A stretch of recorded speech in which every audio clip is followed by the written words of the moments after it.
savoir, ou plutôt faire la recherche. Chacun de nous, à tout âge, aucune différence de si nous sommes une femme, un homme, un enfant, un adolescent, une adolescente, juif ou non juif. Nous devons tous, surtout dans ces moments de l'année qui ne sont pas faciles, parce que maintenant c'est des moments de l'attente de quelque chose de très très bien qui va se passer. Avant le lever du soleil, il y a toujours une grande obscurité. Mais est-ce que nous sommes obligés de vivre dans cette obscurité, dans cette atmosphère qui est, on va dire, un peu serrée, il y a un peu de tension, trop de tension dernièrement, et les gens se comportent de façon trop différente, et on arrive à un point qu'on n'arrive même plus à comprendre le comportement des gens. On se dit pourquoi une personne fait ce qu'elle fait, qu'est-ce qu'elle a derrière sa tête. Mais si on regarde tout le temps vers les êtres humains et on va essayer de corriger leur comportement d'après ce que nous on pense, alors on sera toujours dans un aspect qui s'appelle la rigueur. On sera toujours dans le jugement. Et quand on étudie les lumières, les vraies lumières, les lumières qui sont les lumières de vie divine, on se pose une question. Pourquoi les gens perdent leur vie et leur temps à faire la recherche, par exemple, d'un médicament pour une maladie? Des fois, les gens perdent 50 ans de leur vie pour trouver un médicament. Les gens, des fois, travaillent dans les urgences à l'hôpital jusqu'à 70 ans. Pour faire quoi? Sauver la vie des gens. Il y a des gens dans leur vie qui font toute la journée seulement des actions humanitaires. Toute la journée. Ils cherchent à qui donner, à qui aider, comment faire. Cette force-là qu'ils ont, d'où elle vient? Et si on est un être qui a reçu le message divin de l'amour de son prochain, on doit chercher un jour où est la racine. Pourquoi on a cette force intérieure tellement puissante de surmonter des choses que les autres sont morts il y a longtemps, et quand on surmonte tout, ok, alors sois égoïste un peu, fais un peu pour ta maison, pour tes enfants, non, il faut encore une fois refaire quelque chose pour son prochain. Et cette façon d'être, cette force divine qu'on a en nous, et dans cette chambre, personnellement, je sais qu'il y a quelques dames qui sont tout le temps là pour faire du bien à l'autre. D'où vient cette force? Et pourquoi nous sommes tellement différents dans cette attitude vis-à-vis de notre prochain? Il y a des gens, ils sont égoïstes. Ils pensent à eux-mêmes. Ils ne font pas de mal. Mais ils sont dans leur petit carré, ils arrangent leurs meubles, ils nettoient tous les jours la poussière. Tout va bien. Tout va bien. Et il y a des gens que tout ne va pas bien tant que tout ne va pas bien. Toute la journée au téléphone, aider l'un, aider l'autre, aider l'autre, aider l'autre, machin, et comme la poussière ne se finit jamais des meubles, les problèmes ne se finissent jamais des gens. Alors on voit deux personnes, deux caractères, qui sont là en permanence, en train d'essayer d'arranger quelque chose, qui ne s'arrange pas. La poussière, toujours, arrive, elle retourne. J'ai entendu dire, je ne sais pas si c'est vrai, mais on a fait une recherche qui dit que la poussière, c'est toutes les cellules mortes qui partent du corps de l'être humain. C'est pour ça qu'on, même dans une maison fermée complètement, pourquoi il y a de la poussière? C'est quoi cette poussière là? C'est quoi? Ils ont basé ça sur sur une recherche qui explique, non, c'est pas du sable toujours, qui explique que le sable c'est la poussière du monde. Et pourquoi le sable? Parce que le sable représente dans le monde global les cellules mortes du monde global, et dans notre corps il y a les cellules mortes de notre corps à nous, et c'est pour ça que de la poussière qui est autour de nous et non pas loin de nous. Bon, mais toujours il y aura de la poussière, et comme toujours il y aura de la poussière, toujours il y aura des gens en nécessité, des gens qui vont on va avoir besoin d'aide. Et nous, ce qu'on cherche, il y a quelques jours j'ai parlé avec Dr Dreamer, mon grand ami, et je lui ai dit, dis-moi Dr Dreamer, pourquoi tu fais ce que tu fais? Il soigne les gens du matin au soir. Je dis, pourquoi tu te fatigues? Quoi, Robin? Mais si c'est un médecin, c'est son travail.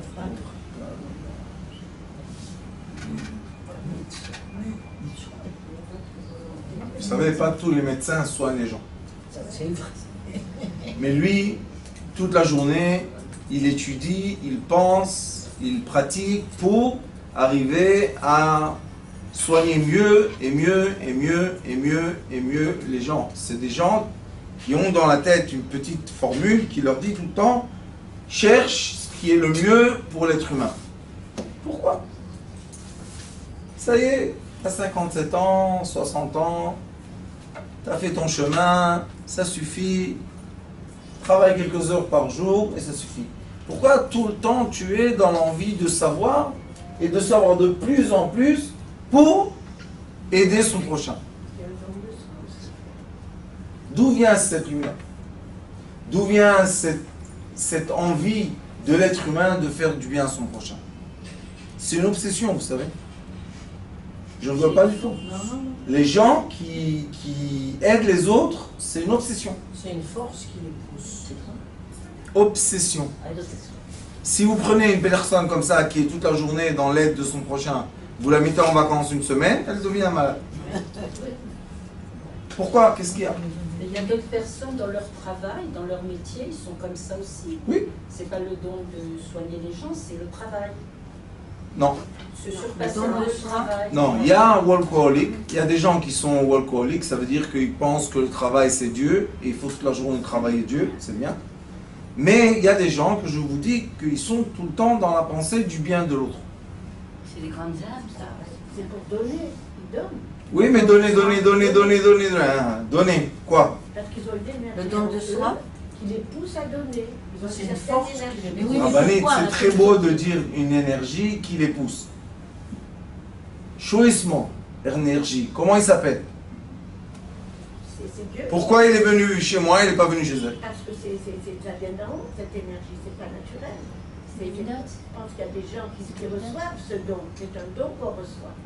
Donc, ce que vous dites, c'est Et qu'on travaille en même temps. Ce que vous dites, c'est que l'être humain n'a pas le choix de ses envies. Il reçoit, mais il travaille pour le C'est un faire. nom de soi. Il travaille sur lui-même. Si Dieu me donne cette force, ça veut dire que moi-même, je ne l'ai pas. Si, je suis pas travailler. Mais l'être humain, c'est une partie de Dieu. Mais c'est ça, qu'est-ce qu'il y a? C'est la technologie. L'être humain, c'est une partie de Dieu. L'être humain, c'est Non. une partie de Dieu. Non, Donc forcément que Dieu, il travaille pour ses créations. non. Donc chacun travaille pour l'autre. Normalement, on devrait tous faire ça. Normalement. Si, normalement, on devrait Donc c'est quelqu'un tous qui est équilibré. être dans l'aide de son prochain, hein, ça veut dire qu'on est tous soumis à la force céleste qui nous empêche de faire le libre. C'est pas une question de source de l'âme aussi. Je vous dis encore une fois, si c'est la source de l'âme, Mais donc non, nous n'avons pas le choix. Les tzadikim, par exemple, ils sont issus d'Atsilut. Les grands tzadikim, hein. Rabbanit, on va pas parler tellement haut parce que moi je suis Ouais, non. tellement bas. Oui, mais on n'est pas issus du même monde. Donc regardez, les tzadikim, ils donnent sans arrêt. Et ils ont le choix. Je pense pas. Ils n'ont pas le choix. Ils n'ont pas le choix. Ils n'ont pas le choix. Mais s'ils avaient le choix, qu'est-ce qu'ils feraient? On ne sait pas. Mais la preuve qu'il y a des gens qui ont le choix et ils choisissent d'être égoïstes avec eux-mêmes. Parce que c'est pas des tzadikim. C'est pas une question si c'est des tzadikim ou pas, c'est ce qu'ils sont.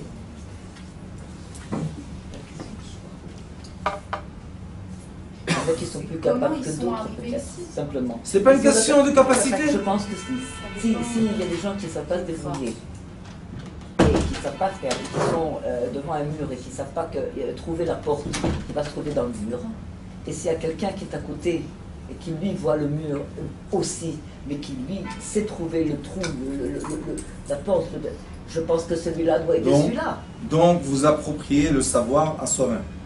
C'est pas un savoir. Non, je ne suis pas d'accord avec le mot savoir. C'est une question de celui qui peut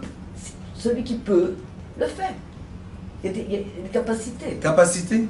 Je pose une question. Est-ce que la capacité c'est quelque chose que je reçois, ou bien c'est quelque chose que je peux développer en moi? Parce que on peut, ça se développe.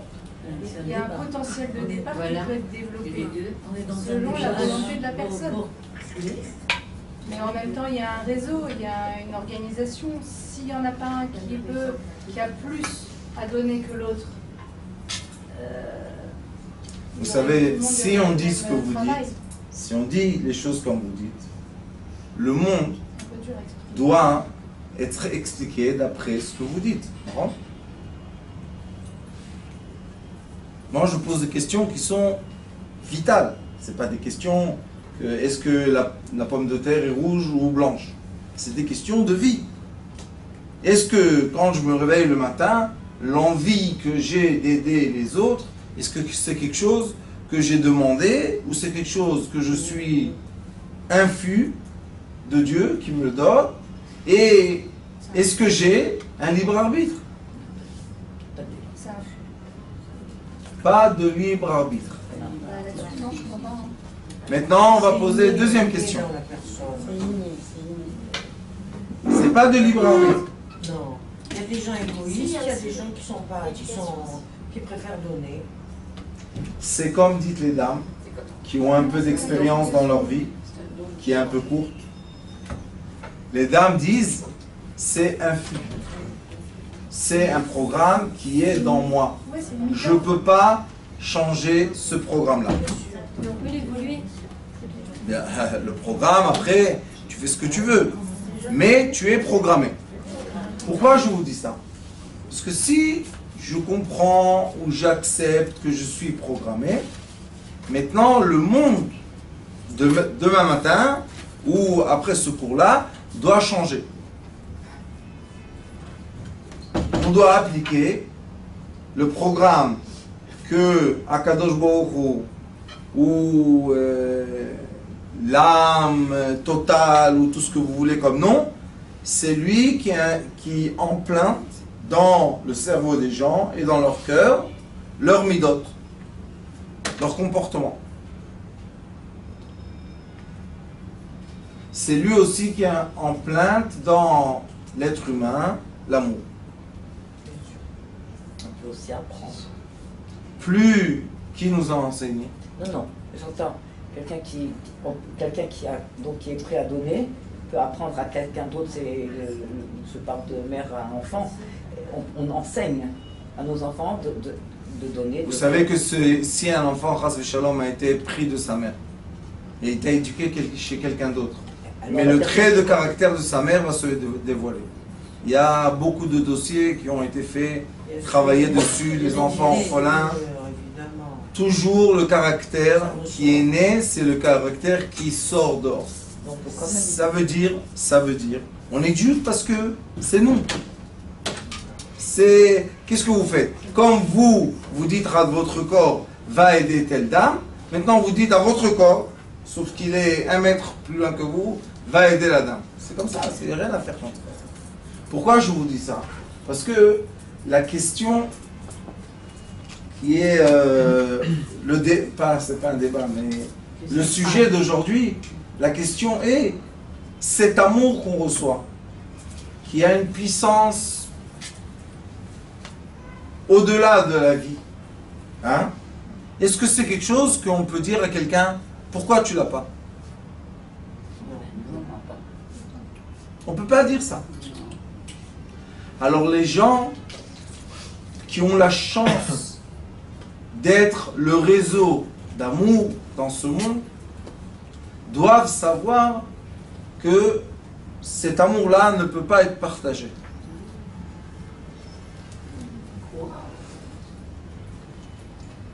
On va aujourd'hui ouvrir les antennes. Tac, tac, tac, tac, tac, tac, tac. Qu'est-ce qu'il y a, madame? Comment je vous ai fatigué? Dites-moi. Elle n'est pas d'accord avec moi. Qu'est-ce qu'il y a? Le ventre... Ça me perturbe. Bien sûr que ça vous perturbe. Parce que c'est la vérité. On veut, avec cet amour, épargner. On dit épargner tout le monde? Épargner. Épargner tout le monde. On veut, avec cet amour, partager avec tout le monde. Et on voit qu'on reçoit des pierres, des chaussures, des gifles, tomates, des balles des fois, tout ce que vous voulez sauf de l'amour. Alors on se dit, ils sont fous quoi ceux-là. L'amour c'est un merveille, c'est le paradis. Pourquoi eux ils ne veulent pas? Je leur donne gratuit. Non, on ne peut pas vivre cet amour que tu nous donnes. Donc chacun reçoit ou reçoit pas. Faut pas pleurer, la banite. Toi? Moi? Oui. Non, bon, c'était la semaine dernière. Dora, écoute-moi. Mais Il faut savoir vivre la vérité. Et quand on accepte la vérité, on est vivant. On est heureux. On est efficace. Vous comprenez ce que je dis ou pas? On reçoit du ciel une force de l'amour. Avec cet amour-là, on fait une transformation dans notre corps, notre cerveau, notre connaissance, notre habilité, notre travail, tout ce que vous voulez. On la transforme en petits paquets cadeaux d'anniversaire. Et qu'est-ce qu'on fait avec l'amour? On la donne. Mais est-ce que chacun reçoit ça ou il y a des privilégiés qui reçoivent le bon paquet et d'autres qui reçoivent rien? On ne regarde pas comme ça. C'est pas comme ça la question. La question est, est-ce que je suis maintenant en dessous du réseau de rayons de lumière qui crée la vitamine D dans mon corps? Moi, me mettre en dessous ce réseau. Oh, maintenant la dame commence à poser des questions qui vont dans la direction qu'il faut. Qu'est-ce qui se passe dans le monde? Comme nous tous, on est né quelque part. Le Zohar Kadosh dit qu'à la naissance, on est comme une pierre. Et hop, où elle est arrivée, elle a attiré. Bon, qu'est-ce qui se passe? On entend un cri. Qu'est-ce qui s'est passé? Une pierre a atterri par terre. C'est quoi? Un bébé. Ben, Shalom Moïse, Shalom David, Shalom Yitzhak. Et ce bébé maintenant, il est éloigné du réseau lumière. Et maintenant, le bébé fait son chemin pour être attiré de nouveau vers l'aimant, qui est cette fois-ci une onde de lumière qui est très très forte. D'accord? Chacun de nous, de façon privée, peut se réveiller à ce chemin magnifique. D'accord? C'est un parcours qui est un parcours magnifique, qui fait que les gens cherchent le bonheur, leur propre bonheur, et après le bonheur de leur prochain. Ils sont, comme vous dites, Rabbani, sous un réseau de lumière qui illumine la terre plus que d'autres endroits. Il est écrit dans la Torah Kdosha, Eretz Israël, Eine Elokecha ba mirishit shana v'ad sof shana, v'ad achit shana. La terre d'Israël, c'est comme un réseau que les yeux d'Akadosh Baruch Hu, qui sont des lumières qui créent plein de belles choses, sont tout le temps vers la direction de la terre d'Israël. Ces lumières-là, quand ils sont concentrés dans un endroit spécifique, comme il y a des gens qui disent Jérusalem c'est trop kadosh pour moi, j'arrive pas à y être. Il y a des gens qui disent je ne peux pas être ailleurs que Jérusalem. Il y a des sentiments comme ça. Ces gens-là sont influencés maintenant d'une lumière, que cette lumière-là leur font rentrer dans le cœur un amour sans aucune limite vers leur prochain. Très bien. Jusque-là, très bien. Mais dans ce réseau de lumière, est-ce qu'il y a aussi des règles qui disent, par exemple, le nuit et le jour? Est-ce que dans ce réseau-là de lumière, il y a des moments que la lumière s'en va? Non. Ce réseau de lumière, vous allez être étonné de la réponse, mais se comporte exactement comme le monde. Comme dans tout le monde entier, le soleil se réveille et se couche, même dans ce réseau, le soleil se réveille et se couche. Mais quel est le problème? Le problème est que les gens qui ont l'habitude, par exemple, de faire du bien, d'être avec des autres, aller donner des cours, et tout d'un coup on leur dit, maintenant c'est fait, vous avez 1 semaine et demie de repos. Est-ce que c'est un repos pour ces gens-là ou c'est un manque d'oxygène? Donc ils ont dans leur réseau, qui est plein d'amour, un manque.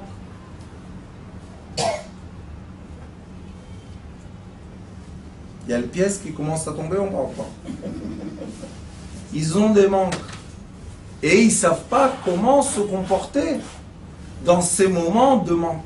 Par exemple, une dame a fait groupe de femmes, elle a fait le sport Feldenkrais. Stam.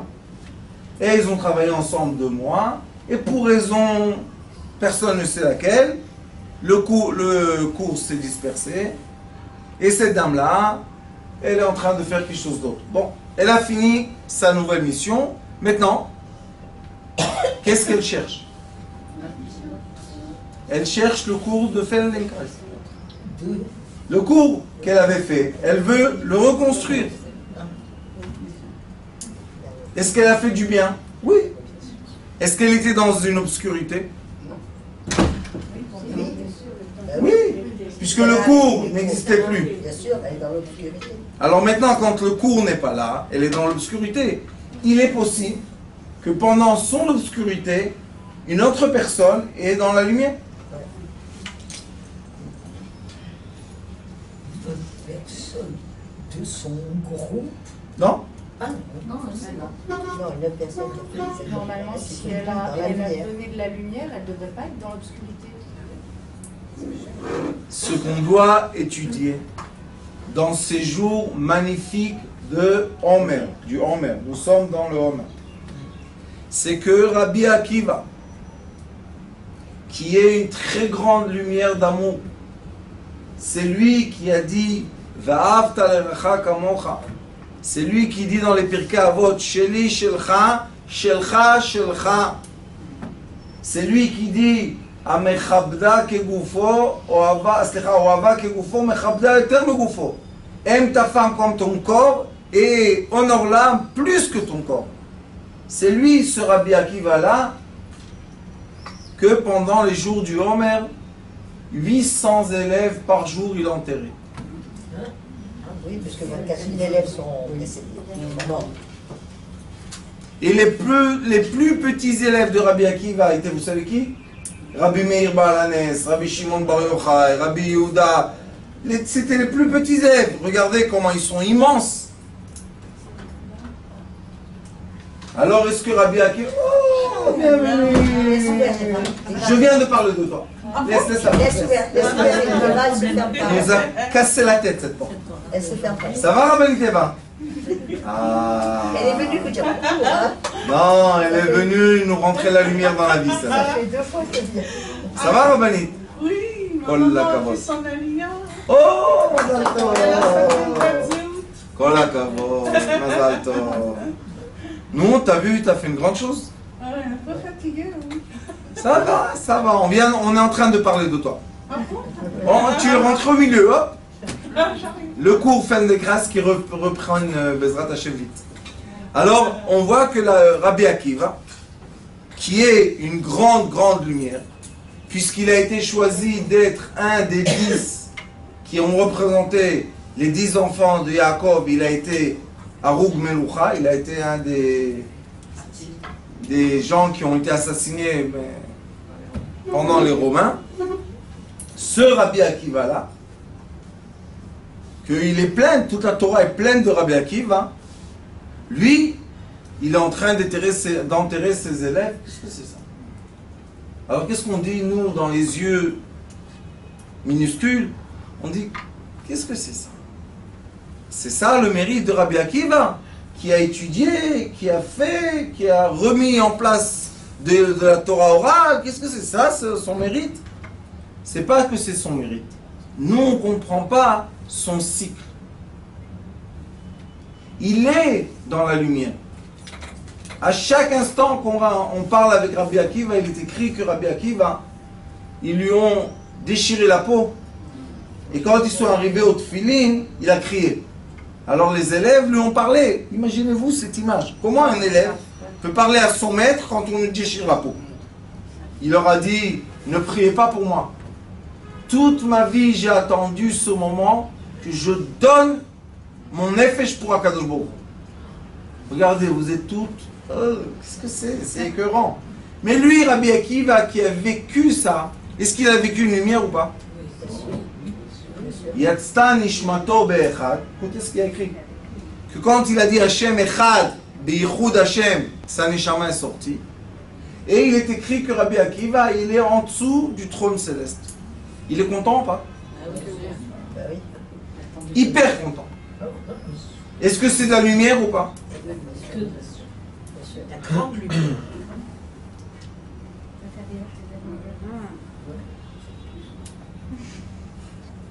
Je l'ai pèleriné la semaine dernière. Rabbi Shimon Bar Yochai, bientôt Lag BaOmer. Rabbi Shimon Bar Yochai a écrit une partie du Zohar HaKadosh. Et c'est Rabbi Shimon Bar Yochai, il a écrit le Tikkunei Zohar HaKadosh. Il y a Idra Rabba, Idra Zuta. Et dans ces enseignements de Rabbi Shimon Bar Yochai, on reçoit les sommets du savoir de la Kabbalah, qui est la physique quantique la plus élevée qu'il y a, sûrement aujourd'hui. Et ce Rabbi Shimon Bar Yochai est là. On voit qu'il est obligé de s'enterrer dans la terre dans une grotte, boire de l'eau d'un fleuve, manger la caroube. Et ce Rabbi Shimon Bar Yochai est là, quand il sort de la grotte, il brûle une personne. Pourquoi? Parce que il la voit travailler dans le champ. Et lui dit, qu'est-ce que c'est ça? Au lieu d'étudier la Torah, tu travailles dans le champ, ça va pas ou quoi? Shlak! Bafra, le gars là de sa montre. On entend une voix céleste qui dit,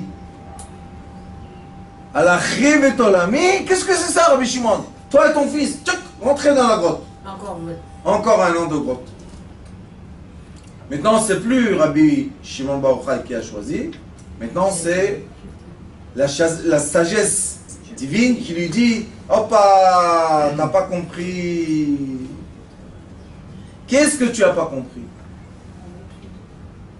Tu n'as pas compris que l'essentiel de l'étude, surtout de la Torah, de la Kabbalah, est que l'être humain ressemble à son Créateur et l'amour de son prochain Comme le Créateur a l'amour de son prochain. Comme le Créateur fait vivre chaque personne dans le monde, parce qu'il désire sa vie, sinon il y a assez de façons que les gens arrêtent de vivre. Toi, quand tu étudies la Torah, tu dois arriver à une mida que la Torah t'illumine tellement que ça y est, maintenant tu regardes par les yeux de l'amour parfait de ton prochain. Même si maintenant il y a chas v'shalom l'orage, ou si maintenant, comme à Natania, il y a le soleil qui bronze la ville, même si maintenant tu as 10 000 shekels dans ta poche, ou si maintenant tu as pas de quoi manger, tu dois rester le même. L'étude de la Torah de la Kabbalah qui est permise à enseigner à tout le monde, parce qu'il y a des parties de la Kabbalah qu'on ne peut pas enseigner, puisque c'est juste un éclairage dans notre tête, on ne peut même pas le dire par mots. On peut recevoir tout d'un coup un savoir dans la tête très fort, et comment on va le dire, on ne sait même pas l'exprimer. Mais on a les livres qui nous permettent à étudier, pour exprimer, pour expliquer à nos frères et sœurs que dans le monde lumière, il y a aussi la vie normale. Et c'est ce qu'on doit vivre maintenant, le temps du Homer. Pendant le temps du Homer, le monde en Israël, qui est sur le milieu du globe, maintenant on a pris le blé, bientôt on va avoir les fruits, toute la terre nous donne tout ce qui est bien, et nous sommes dans des mois difficiles. Il y a difficile, on est dans le Homer. Après on a Sivan, on a eu la Torah, mais tout de suite après qu'est-ce qu'on a? Tammuz. Tammuz difficile. Av pas facile. Av nous dit Elul ba, Elul vient, pas facile. Après Tishrei, pas facile. Alors comment ça se fait que dans les mois les plus éclairés de l'année, les poules donnent des œufs, les bêtes emmènent des petits, c'est le moment le plus beau de l'année. Pourquoi on a les mois les plus difficiles de l'année? Question, hein? Question. Est-ce qu'il y a la lumière qui compense? C'est un équilibre entre le terrestre et le moral. C'est difficile pour- moralement, mais ça équilibre C'est le pour que l'être humain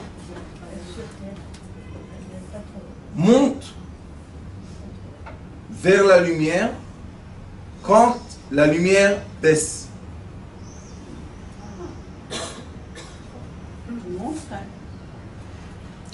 Quand la lumière descend, l'échelle est par terre. Alors on peut vite, hop, s'attraper à l'échelle et grimper. Mais quand la lumière monte en haut et il y a plus de nuit que de jour, alors comment on va faire? Comment on va sauter en l'air pour attraper l'échelle? Yaakov Avinu a dit, l'échelle est par terre et elle est jusque dans les cieux. C'est pour ça que quand, Baruch Hashem, le monde physique est dans les moments les plus beaux de coucher de soleil magnifique, orange, tout ce que vous voulez, les fleurs, les animaux, tout ce qu'on veut revit, c'est le printemps, c'est l'été. À ce moment-là, on voit que il y a Yudzaïm Betamuz, Tisha B'Av, Elul, Tishrei. Les fêtes se finissent, Simchat Torah. Maintenant, qu'est-ce qui vient? Le vent, la pluie. On est abrité dans la maison. On attend que quelque chose se passe dehors, que nous, on n'a rien à faire avec. C'est l'hiver, l'automne et l'hiver. Et encore une fois, on ressort. Pourquoi dans ces mois-là de l'automne et l'hiver, on n'a pas des catastrophes comme on a eu dans les mois de l'été? Et jusqu'à maintenant, les guerres d'Israël, malheureusement, maintenant, Parce qu'on est plus exposé. On est dehors, on est plus exposé. Parce qu'on doit comprendre que, vous savez c'est quoi vortex? Non. Oui. On doit comprendre que les spirales de lumière ont une direction.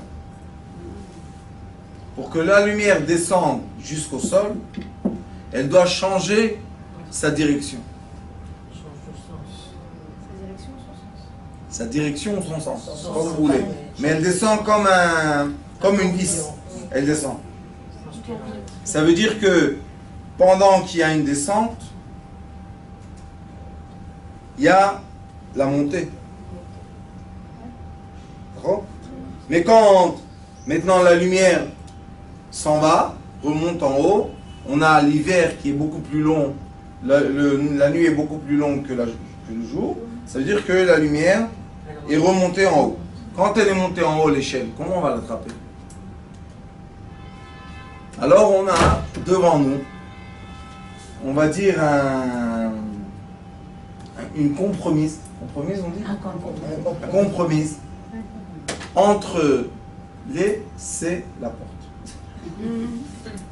Obsession. Ça y est, laissez-la tranquille. On voit qu'on a un compromis entre les événements pas tellement lumineux qui se sont passés pendant cette période-là et la possibilité de monter très très très très haut dans la lumière. C'est contradictoire, c'est comme si qu'on est dans deux sens opposés. C'est pas qu'on est dans deux sens opposés. Quand la lumière descend, et on a vu que la Géoula était quoi? Maximum de lumière en une nuit. Vous vous rappelez, on a parlé que pendant l'El Seder, il y a la lumière blanche qui descend jusqu'en bas. Et elle descend avec qui? 4 garçons. Vous vous rappelez? Le sage, Mais cette lumière-là, hop, remonte en haut. On reste avec un vide. Ce vide-là nous donne un sentiment de quoi? D'être un peu abandonné. Oui. Un peu abandonné. Quand on est un peu abandonné, on cherche premièrement la raison pourquoi j'ai été abandonné. Qu'est-ce que j'ai fait de mal? Tu n'as rien fait de mal. Tout simplement, tu dois savoir que les lumières se comportent d'une telle façon que nous, on ne doit pas... Comment je vais vous dire ça pour bien m'expliquer?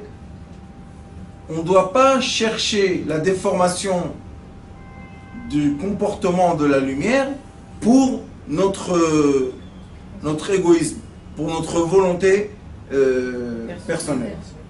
Au contraire, si on est vrai dans l'amour, si une femme très très belle, elle est bien sainte et sauf, ou bien c'est la même notre femme, elle est à l'hôpital, comment on doit l'aimer?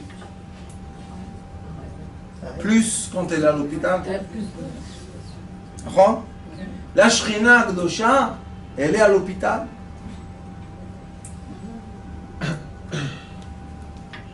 Elle a une jambe cassée, elle a un doigt tordu, une oreille fermée. Pourquoi? Parce que les enfants d'Israël ne font pas attention à leur mère. Alors le père, il vient.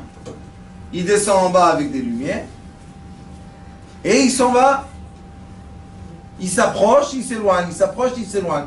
Tout ça se passe pendant l'été et le printemps et l'été. Donc c'est un temps, quoi, qu'on peut... La sig, on peut, comment dire c'est la sig?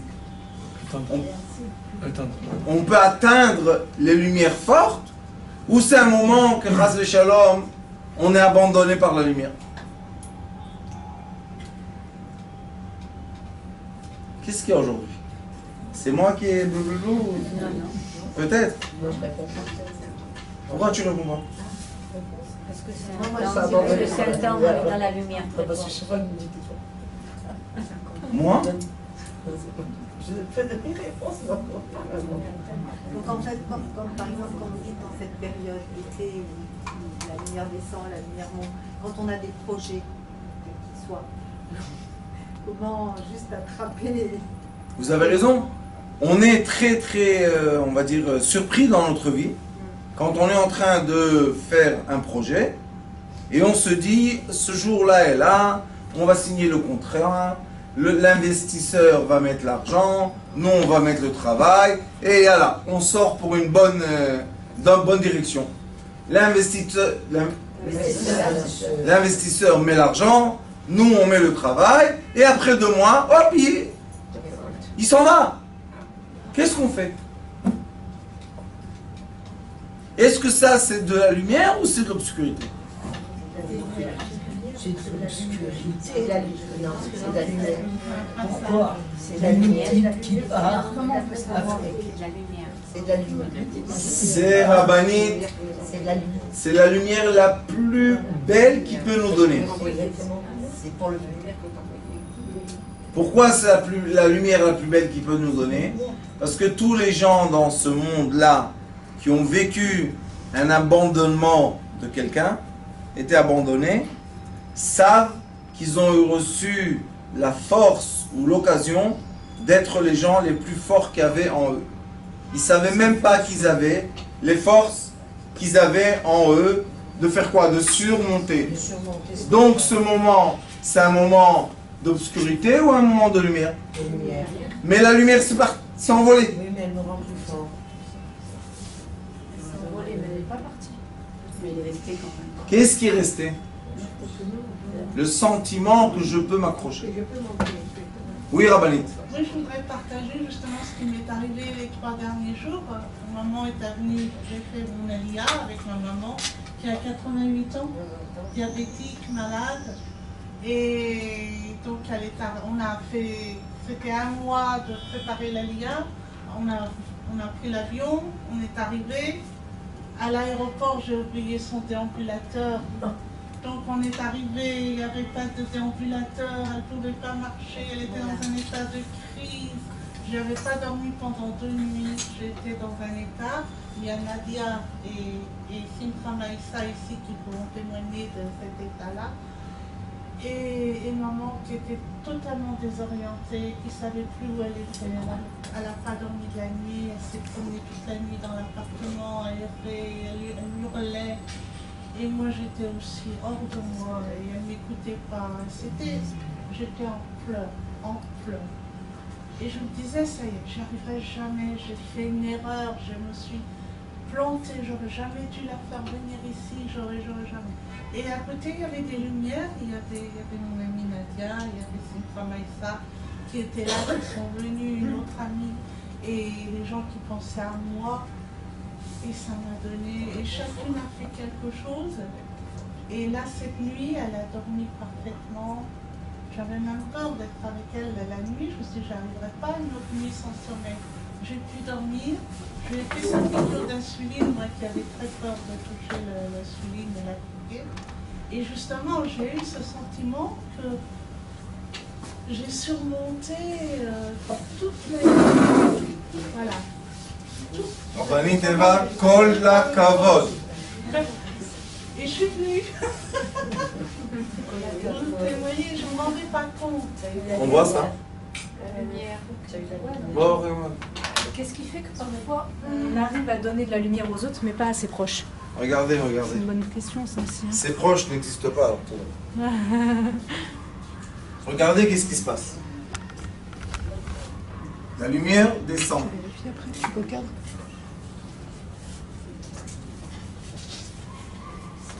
Elle est très puissante, elle diminue pour atteindre la tête d'un individu.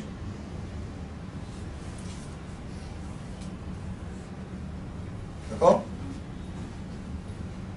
Maintenant, l'individu, dans sa tête, il est éclairé. Il a absorbé plein de lumière et il est très content. Smiley. D'accord? Il est content. Maintenant, il est plein d'amour. Plein. Si cet amour va rester dans lui encore, on va encore donner, qu'est-ce qui va se passer?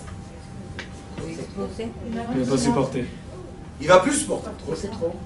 Alors qu'est-ce qu'il va chercher? Il va chercher à se vider d'une façon ou une autre. D'accord? Qu'est-ce que fait celui qui nous aime tellement, il dit, c'est trop pour lui maintenant. Qu'est-ce que je fais? Je m'en vais. Je m'en vais. Et lui, l'individu,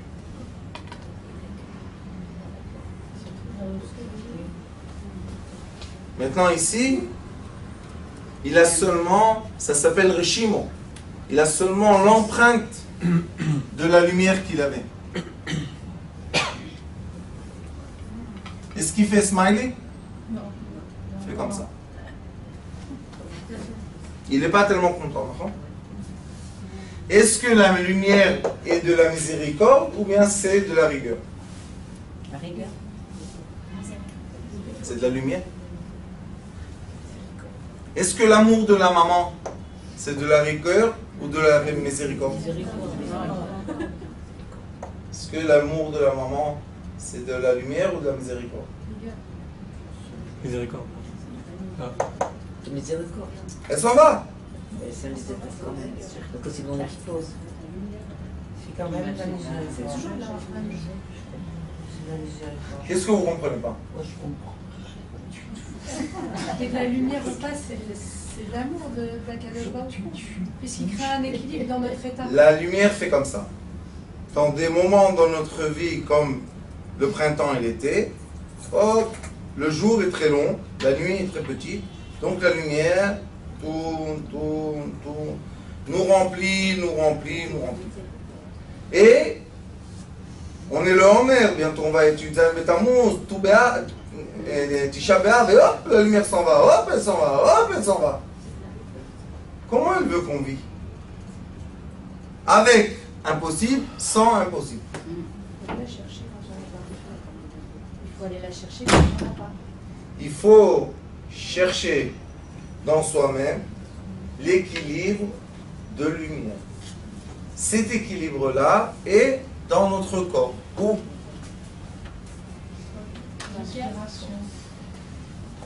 Ces deux personnages ressentent ce qu'ils ressentent seulement à cause d'une chose. Lui, son cerveau côté droit est maintenant très vivant. C'est pour ça qu'il est smiley. Et lui, son côté du cerveau gauche est très vivant. Et c'est pour ça qu'il est à l'envers. Ça, c'est notre cerveau qui réalise la lumière et interprète ce que ça veut dire. Ça, c'est la souffrance, ça, c'est le bonheur. C'est seulement quand on choisit ça. Mais est-ce qu'il y a un juste milieu? Le travail de l'être humain toute sa vie, c'est trouver C'est le genre.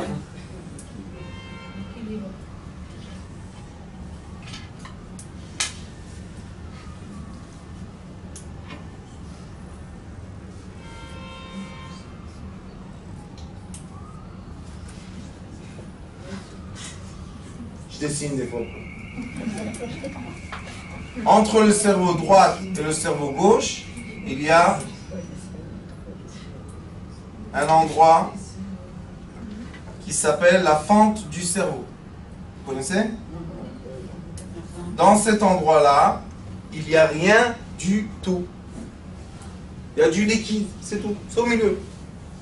C'est l'endroit, on regarde en haut, hein. C'est l'endroit que ici on met les tefilines.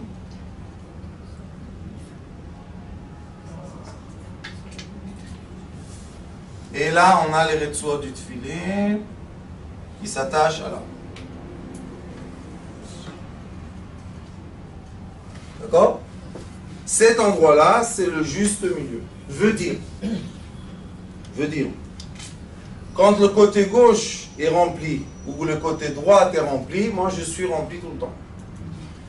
Parce que je touche les deux.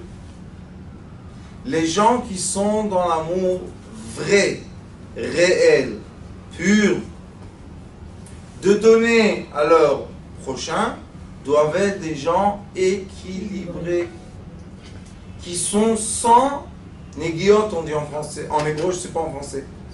Je ne dois pas être Sans attendre. Sans attendre. Je fais ce que je fais parce que je suis smiley. Je donne de l'amour parce que je suis de l'amour. Je donne pas de l'amour parce que tu me souris. Je donne pas de l'amour parce que j'ai pitié de toi. Je donne pas de l'amour parce que tu es beau.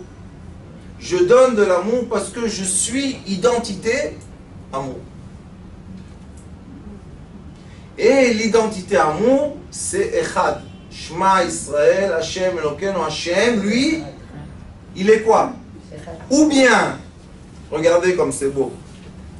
Côté gauche, ce sera côté droit Hashem, côté gauche Elokeinu.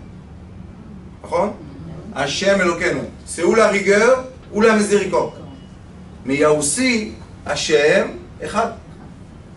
Je ne bouge plus du Echad. C'est quoi Echad? 13. C'est quoi 13? Ahava. Quand est-ce que Akadosh Baruch Hu a exprimé le maximum d'amour vers le peuple juif dans toute l'histoire du peuple juif? Au moment du mont Sinaï et du Vaudor. Au moment du Vaudor, dit Akadosh Baruch Hu à Moshe Rabbeinu, va voir qu'est-ce que fait ton peuple. Il était en train de donner à Moshe Rabbeinu la Torah. Et qu'est-ce qu'il dit? Il dit, Moshe, tu sais qu'est-ce que tu dois faire maintenant? Dis les 13 attributs de miséricorde, parce que maintenant la colère la plus forte est en train de se lever. Et je vais, chas v'shalom, exterminer le peuple d'Israël. Toi, qu'est-ce que tu dois faire? Dis les 13 attributs de miséricorde. Mais c'était un secret, les 13 attributs de miséricorde. Là. Le vrai tzaddik, il est là tout le temps. Korim leze be'ivrit midat ha'ishtavut. C'est quoi midat ha'ishtavut? Si on te crache dessus, ou si on te donne des compliments, ça c'est de la pluie et ça c'est de la pluie. Ça, il y a des poustillons qui sortent du bouche et là il y a des poustillons qui sortent. Mais moi je dois tout le temps rester dans mon équilibre. Veut dire que l'amour que j'ai est une identité à moi et non pas un donné. C'est pas un produit que je sors de mon corps et j'use. Vous savez, imaginez-vous que je suis un magasin. Et maintenant quelqu'un est venu et je lui donne, tiens, de l'amour, de l'amour, de l'amour, de l'amour, de l'amour. Et je tourne et je vois le magasin vide. Il y a beaucoup de gens qui font ça. C'est pour ça qu'ils n'arrivent pas à vraiment aimer à long terme. Mais les gens qui sont dans l'amour propre, je suis amour. Tu peux rien me prendre. Parce que quand je suis colère, tu peux rien me prendre. Quand je suis radin, tu peux rien me prendre. Et quand je suis je sais pas quoi, tu peux rien me prendre. L'amour est aussi une identité spirituelle de l'être humain qui ressemble à l'identité divine d'Akadosh Baruch Hu. C'est pour ça que les tzadikim sont tout le temps dans le juste milieu. Alors, dans cette période magnifique, qu'on a beaucoup d'éclairage du côté droit, qui est l'amour et l'envie et tout, c'est le moment qui est bien pour faire quoi? Pour bouger notre conscience au juste milieu. Bientôt va venir l'hiver et on va avoir un manque d'amour du côté gauche. Le côté gauche va prendre le dessus. Il va nous régler pour nous pousser du gauche au milieu. Celui qui a l'identité d'amour d'Akadosh Baruch Hu est l'être du juste milieu. C'est pas que je suis indifférent, c'est que je suis amour. Qu'est-ce que dit l'Arbalite? Quelque chose qui me gêne. Non, on parlait. Je reviens un petit peu en arrière. C'est Kadosh Baruch Hu, vous avez parlé de l'Omer, vous avez parlé de la situation de printemps, été, hiver. Ok, on reçoit, on a effectivement, j'ai très bien compris, tout le schéma, il marche très bien. Mais quand vous recevez, quand les gens reçoivent des coups auxquels ils ne s'attendent pas, et malheureusement, il y a des choses comme ça, il n'y en a pas peu. Il n'y a pas peu. Le flux d'amour qui est venu. Je vais prendre un cas très dur. Un couple qui a eu un enfant. C'est magnifique, c'est formidable. Le flux d'amour est arrivé à cet enfant. Et vous avez dit ensuite, on ne peut pas garder ce flux d'amour qui est trop fort, donc il va partir. Après 6 mois, l'enfant meurt. Et rester à cette situation-là, du Shvil HaZahav, Shvil HaEmtza. je sais pas, c'est très difficile. Moi, j'ai pas dit que de se prendre un travail ou un métier d'être quelqu'un qui est au milieu, c'est facile. Moi, j'ai pas dit ça. Moi, j'ai juste dit pourquoi on a une contradiction tellement forte entre les mois, les tellement beaux, éclairés, rayonnés qu'on a devant nous maintenant jusqu'à Tishrei, et les épreuves tellement dures qui se passent pendant ces mois-là. Il y a quelque chose qui est difficile quand même. Pourquoi c'est comme ça?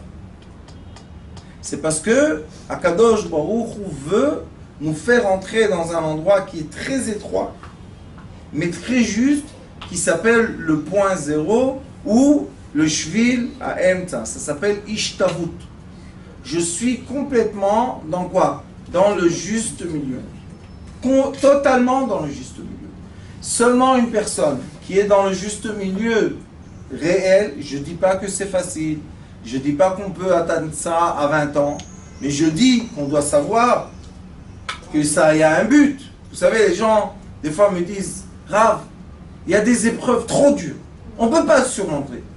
Je leur dis, ceux qui sont dans l'épreuve, la preuve qui vit avec nous, ça veut dire que ils ont trouvé une force. D'accord? Et Baruch Hashem, chacun on a son petit paquet qui est lourd ou moins lourd, mais on a son petit paquet. Mais qu'est-ce que je fais avec ce petit paquet? Est-ce qu'il est là pour me faire du mal? Ou bien est-ce qu'il est là pour me mettre dans un juste milieu? On peut continuer dans cette direction, dans le sens qu'en définitive, on a remarqué que des gens qui ont, bon je prends à part ce cas spécifique que je connais, on a remarqué qu'en fait, Kadosh Baruch Hu envoie les difficultés et les épreuves aux gens qui apparemment ont les forces internes pour supporter ce genre d'épreuves. Ça veut dire que quand on vient soulager ces gens-là, c'est pas en leur disant oh le pauvre, oh le pauvre. On est en train de lui dire oui, résiste dans le juste milieu. On l'encourage d'être zen, d'être fort, d'être équilibré. Mais il y a beaucoup de gens qui sont tellement intelligents que quand quelqu'un perd, ils leur disent oh, quelle chance qu'ils ne sont pas tous morts quand même. Il y a des gens qui viennent comme ça. Qu'est-ce que tu as maintenant? Tous morts, pas tous morts. C'est pas, tu vois pas les gens assis par terre, qu'est-ce que tu veux? Il faut savoir. Et ce que je vous dis, c'est un savoir. Pour bien vivre les extrémités qui se rencontrent dans notre quotidien. Et on voit des choses, des fois je vous dis, des gens magnifiques, on les voit vers un mur, mais de toute vitesse, et hop, ils explosent sur le mur. Nous, on voit qu'ils explosent, mais eux, ils n'ont pas explosé. Pourquoi? Parce que le but est de retrouver le juste milieu qui est la lumière blanche du retour qui est là, qui est au-dessus de la tête, qui est la lumière de la miséricorde. C'est dans le Tikkun Zohar, Ba'atchala, Ba'akdama, il explique ça. Et nous aussi, dans notre quotidien, on doit savoir. Les épreuves qu'on a, qui ne sont pas faciles, on doit dire aux gens, tu reçois les épreuves avec la force de tenir l'épreuve. Ça veut dire que ces gens-là, par exemple, quelqu'un de riche va perdre un enfant, chas v'shalom. Son argent n'a plus aucune valeur pour lui. Mais quand même, il a besoin de son argent pour rester dans son équilibre. Vous comprenez? Chaque fois, on va voir dans la vie qu'il y a deux forces qui viennent de deux côtés. C'est vrai qu'il y a une explosion ici. Mais il y a aussi les forces d'après qui vont nous mettre dans le juste milieu c'est l'époque très difficile pour Rabbi Akiva qui a perdu tous les jours 800 élèves. Il est écrit dans le Talmud qu'il n'est pas sorti du cimetière du matin au soir. Et on faisait passer les élèves devant lui, il disait Kaddish, Kaddish, imaginez-vous Rabbi Akiva, 24 000 élèves, quelle punition! Ça à cause de quoi? C'est quoi, vous savez? Ils n'ont pas donné du respect les uns aux autres. De qui on parle? Des élèves de Rabbi Akiva, que lui était le maître du respect. Qui on a comme Rabbi Akiva? C'était pour que Rabbi Akiva, à sa grandeur, à son niveau, à ses forces, se mette dans ce juste milieu qui est entre les deux hémisphères du cerveau. Oui, Rabban. Je voudrais vous poser une question sur nos ennemis. Tout ce que vous avez dit, j'ai bien compris. Grâce à Dieu. Mais... Moi, j'ai pas compris, mais vous, ça. Vous exprimez très bien. Alors, on ne peut pas ne pas comprendre. Hein. Excusez-moi, vous êtes un très bon enseignant, grâce à Dieu. Mais ce que je me dis, pourquoi nos ennemis nous attaquent toujours en été? Exactement à cause de ça. Mais à cause de ça, mais ils savent ça. Parce que, je vais vous expliquer, les guerres sont très difficiles en hiver. Il y a de la boue, et la boue est très difficile dans la guerre. Quoi? Il y a beaucoup de raisons que les guerres dans tout le monde se déclenchent entre le printemps et l'été. Des fois à l'automne aussi, ça dépend où on est dans le monde. Que Dieu nous en préserve, qu'on n'ait plus de guerre et qu'on ait le shalom. Mais, jusqu'à quand que vienne le shalom, on doit être nous le shalom.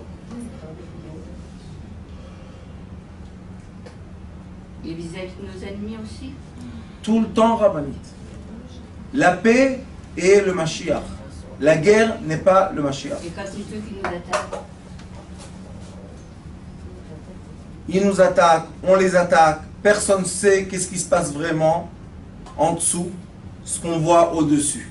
Alors comme on est des tout petits individus, on va essayer, au lieu de comprendre nos ennemis et notre armée, etc., on va se comprendre soi-même. Et comme il est écrit dans les livres sacrés, une bougie et une bougie et une bougie, à la fin il y a une très très grande lumière qui doit sortir de la terre terrestre vers le monde céleste. Cette lumière-là illumine seulement quand elle est au milieu entre les deux hémisphères. Quand elle est ou dans la rigueur ou dans la miséricorde, elle n'illumine pas, elle est dedans, elle est entourée, elle est fermée. Il faut sortir de son confort pour vivre un juste milieu qui nous permet de tout vivre avec smile. Baruch Adonai L'Olam.